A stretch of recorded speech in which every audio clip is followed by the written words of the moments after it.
بسم اللہ الرحمن الرحیم۔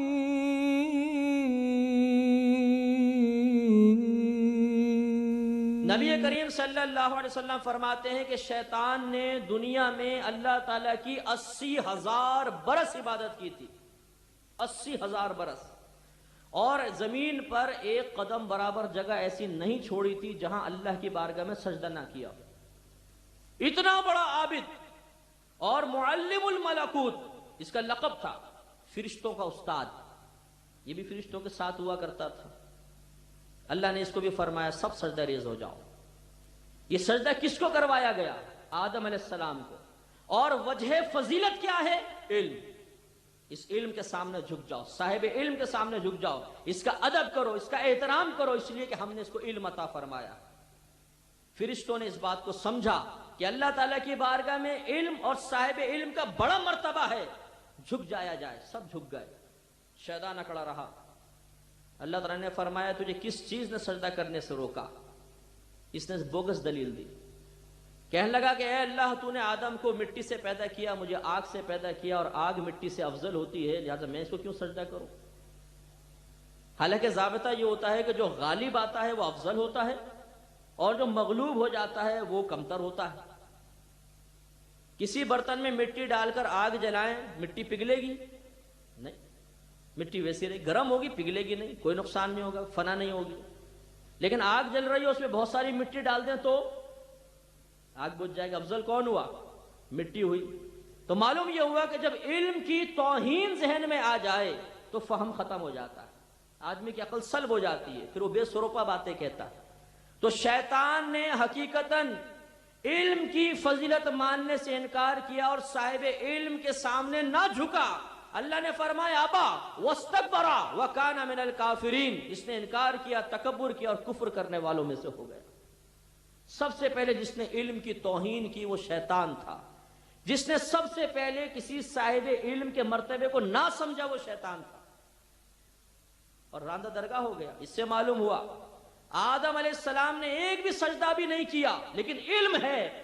اللہ تعالیٰ نے قیامت تک کے لیے ثابت کیا کہ چاہے کوئی کتنی ہی عبادت کر لے، اگر اس کے پاس علم کی کمی ہوگی تو صاحب علم ہمیشہ اس عبادت گزار پر غالب رہے گا، اس سے افضل ہوگا۔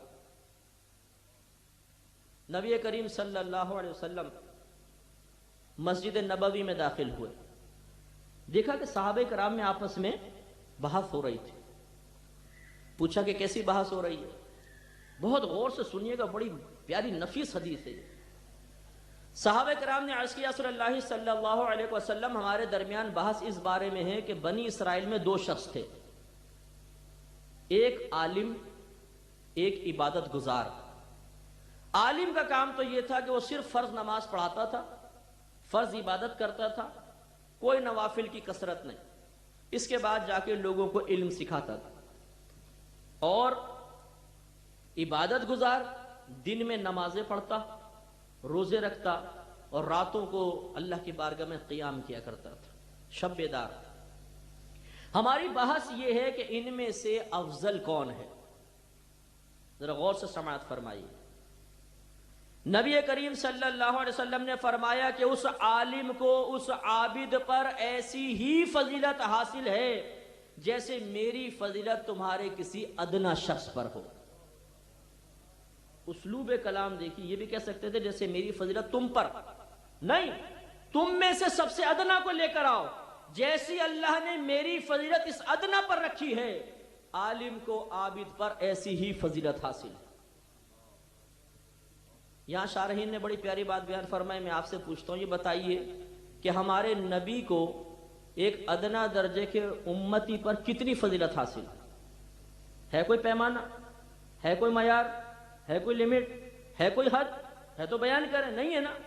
شارحین فرماتے ہیں کہ نبی کریم صلی اللہ علیہ وسلم کے کہنے کا مقصد یہی ہے کہ اللہ تعالیٰ نے عالم کو عابد پر اتنی فضیلت دی ہے جس کا اندازہ ہو ہی نہیں سکتا۔